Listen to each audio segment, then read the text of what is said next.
Newton Media Group and Patrick King Consulting present the podcast Social Skills Coaching. This is Monday, October 18th, 2021. Establishing boundaries.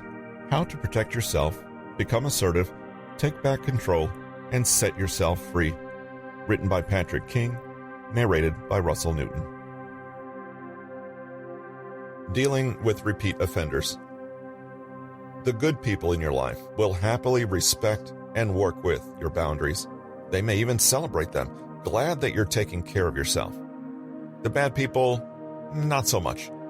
It's a skill to set up boundaries in the ordinary world of demands and intrusions, but it's an art to set up boundaries when you've had the misfortune of dealing with someone who refuses to take your agency and well-being into consideration. We know we need to stand our ground and be assertive, but it's not always clear what that looks like in the moment, especially since some exploitative people don't magically disappear just because we've started to love ourselves more. Ordinary people may inadvertently step over our boundaries, as we might do, but will generally respond well when we assert them. This section is for those people who don't respond well to and respect a boundary. Sadly, there are no magical incantations or special tricks that will banish such people from your life.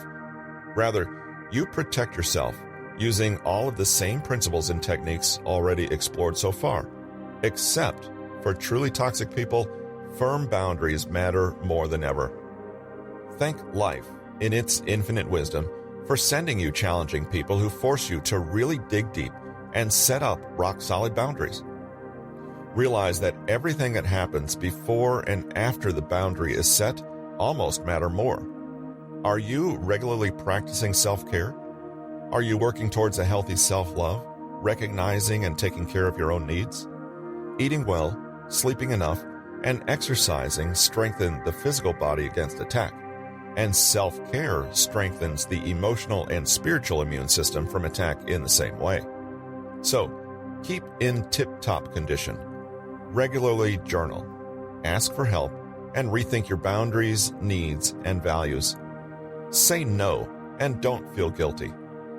Finally, anticipate that you will get resistance from some people. Understand what this resistance is, and you ensure that you're not thrown by it. When anyone resists your boundary, understand that it is essentially them telling you, "I don't agree that you're worth better treatment than what I'm willing to give you." Think about that. Though they may use all kinds of manipulation tactics that may distract and confuse you, the underlying message is always the same. You have requested to be respected and honored, and the other person has clearly told you no. Exactly how you respond to every boundary violator in every circumstance will vary, but whatever you do, it needs to be an affirmation of your right to have a boundary and your following through according to your own belief in your self-worth. People can resist your boundaries in 1,000 different ways, but there's no need to get bogged down in understanding the details of their resistance. Only notice its existence. People may not really listen or take the time to actually hear what you're saying to them. They may go into defense mode and assume that you're attacking them, starting a fight, or placing blame. Usually, this is because they feel somewhat guilty and know unconsciously that they're in the wrong. They may turn things around and try to paint you as the difficult, fussy, or overly sensitive one for holding people accountable. They may try to make you feel bad for being mean to them, i.e., withholding something that they feel entitled to, or try to insinuate that you're being selfish, unrealistic, or unfair. They may make a big show of how sad, uncomfortable, or inconvenienced they are by your boundary, playing up the victim status, or acting mortally offended. You would see how quickly this act would vanish the moment you capitulated, however. They may deny that what they've done is wrong at all, implying that your assessment of the situation is wrong or irrelevant. They may claim that the event or situation never even happened. They may turn passive-aggressive and say, "Fine," leaving you to wonder what underhanded revenge they're cooking up for you later. They may make you promise something else to them, since you've so clearly failed to do what they want in this instance. They may even threaten to invoke a higher power, call the police, tell the boss on you, tattle to your mother, or even call into question your faith, your intelligence, your commitment, your sanity, your worth as a human being. Here's the secret: none of this matters. The above forms of resistance will take any shape they need to in order to try and get you to do what they want. That's their only function, and it's got nothing to do with you. You do not need to engage with manipulation. You do not need to understand it. By setting a boundary, you are not instantly making yourself responsible for that person's life. Try to listen well below the resistance, and you will hear the same old message again and again. I don't agree that you're worth better treatment than what I'm willing to give you. Respond to that hidden message, and none of the manipulation tactics will work. Tips for non-negotiable boundaries with toxic people. Realize that you may have to say no more than once. Know that this doesn't mean you're doing anything wrong. Rather, it proves how necessary the boundary is. You may need to constantly maintain and defend your boundaries with certain people. However, if you feel exhausted by having to enforce boundaries with someone and repeated reminders don't work, it might be better to simply walk away from the relationship. Prepare for and anticipate resistance. If you know beforehand how you will respond, you'll go into any interaction feeling focused and empowered. It's always okay to physically leave a situation you feel threatened in. Don't worry about appearing polite. Just leave. Decline invitations, refuse to answer calls, or simply walk away if you're facing someone who repeatedly tries to push your buttons. If a third person is pressuring you to do these things, you might want to consider distancing yourself from them too.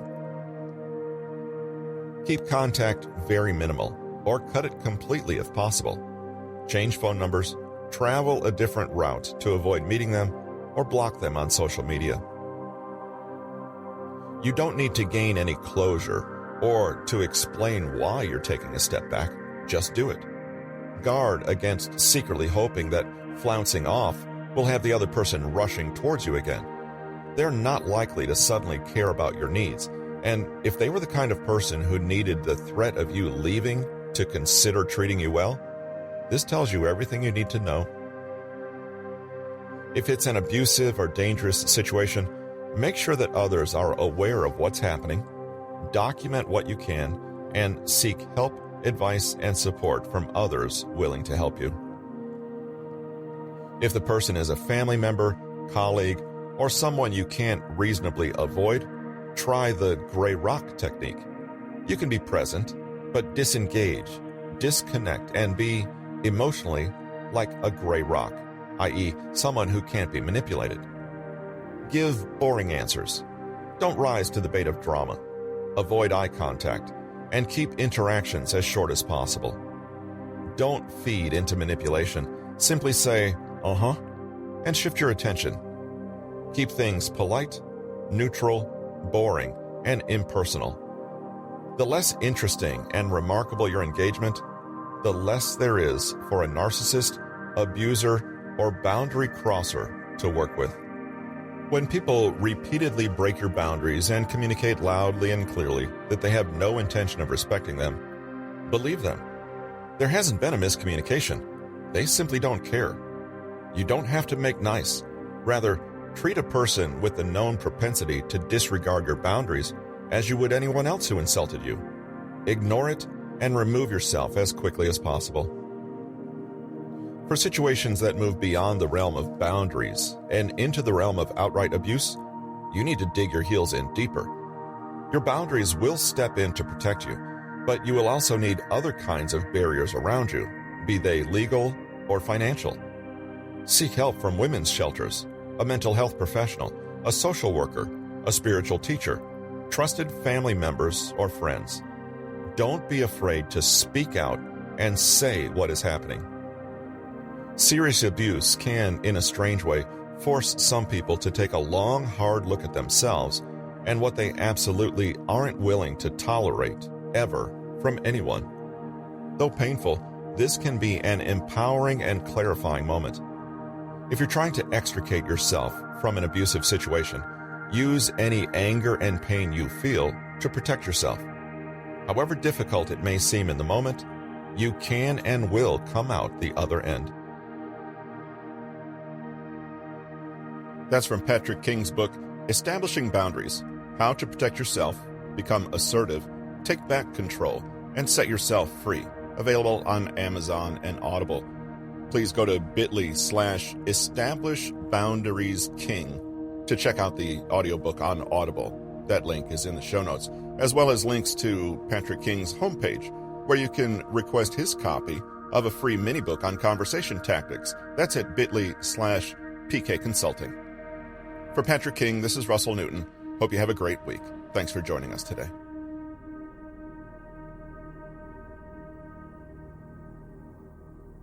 Oh, and don't forget to leave us a question or a comment.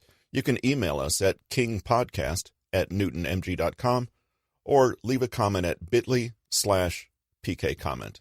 Thanks a lot. Talk to you in a few days.